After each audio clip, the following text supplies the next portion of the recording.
He called Kubrick's The Shining Dead as a dick and turned around to praise Tropic Thunder as a work of genius.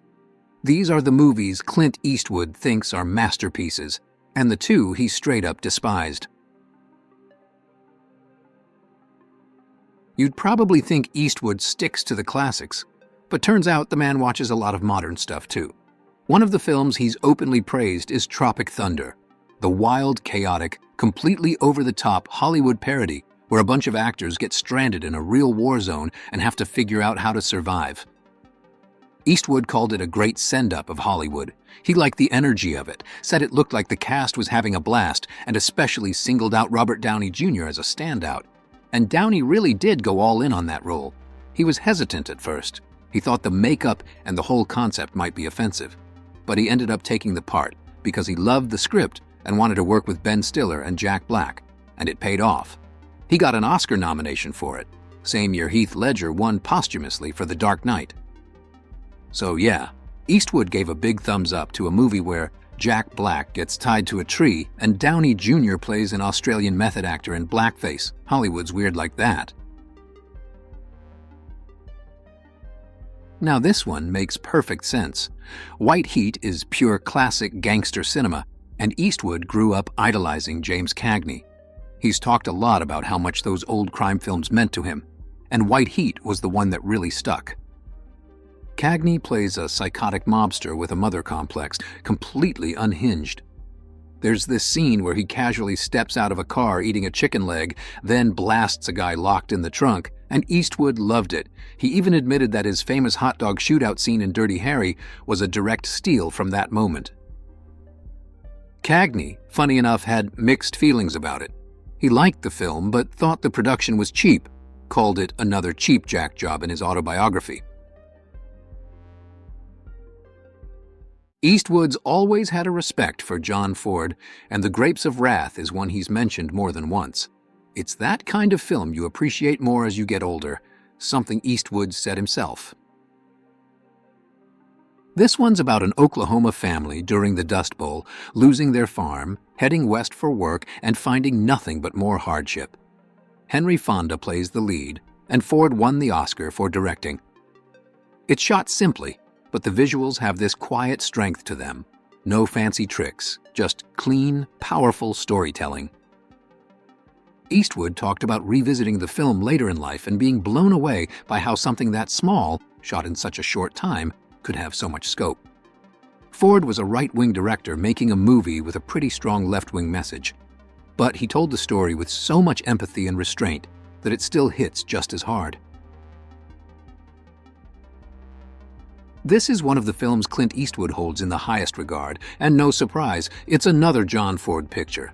In Peter Bogdanovich's documentary, directed by John Ford, Eastwood talks about how much Ford meant to him. He said Ford always dreamed of a more idyllic family life, and that longing runs deep through How Green Was My Valley. This is the film that famously beat Citizen Kane for Best Picture. It's a story about the Morgan family, hard-working coal miners in the South Welsh valleys during the Victorian era. Everything is told through the eyes of the youngest son, played by Roddy McDowall. The movie won 5 Oscars out of 10 nominations. Ford became only the second director in history to win 3 Best Director Oscars after this one, Frank Capra being the first. Originally, producer Daryl Zanuck wanted this to be a 4-hour epic that would rival Gone with the Wind. It didn't need to be. Ford got everything across without the bloat. Ford himself always said this was his favorite movie, and for Eastwood, it defined the golden age of Hollywood. In his own words, "I was raised, of course, in what they call the golden age of movies. Ford's How Green Was My Valley, Wellman's The Oxbow Incident, and John Huston's The Treasure of the Sierra Madre. All of those would fit in there." And speaking of the Oxbow Incident, Eastwood's love for westerns goes deep, so it's no surprise this one made his list. The story centers on a posse that forms after a local rancher is found murdered and robbed. The townspeople are angry and hungry for justice, and they capture 3 men who they think are guilty, wanting to lynch them. Henry Fonda wasn't a fan of most of the movies he was under contract to do at Fox, but this was one of the rare ones he actually believed in. Studio head Daryl Zanuck wasn't thrilled about the film's dark themes, but agreed to make it if it was shot cheaply, mostly on studio sets. Eastwood named it one of his top 3 favorite films of all time. He talked about how the movie was completely dismissed by studio heads and critics when it came out. Wellman even told Clint that the producers called it a B-movie and wanted nothing to do with it. It wasn't until it reached France that critics there began to really grasp what the film was saying about mob justice and capital punishment. By then, it was too late. It had already been pulled from U.S. distribution. Eastwood later said, "I hope people see it again with a different eye, in the U.S. as well as elsewhere." This one's not American, but it had a huge impact on Eastwood's career. Kurosawa's Yojimbo came out in 1961 and became a massive hit in Japan. It's a samurai movie, but the style, the tone, the pacing, everything about it feels like a Western. You've got this windswept main street, rival factions, a mysterious loner who plays both sides, except instead of a gunslinger, it's Toshiro Mifune with a sword. A lot of people believe Sergio Leone's A Fistful of Dollars is basically a remake of Yojimbo. It's not officially credited as one, and there was definitely some legal tension between Kurosawa and Leone over it. But the influence is impossible to miss. Eastwood has always been open about what Kurosawa's masterpiece meant to him. He even said, "My admiration for him as a director led me into the career I had with Leone and beyond." Clint Eastwood's directed over 40 movies, won 4 Oscars, and played just about every kind of American tough guy you can imagine. But when he talks about the greatest film ever made, he points to Sunset Boulevard.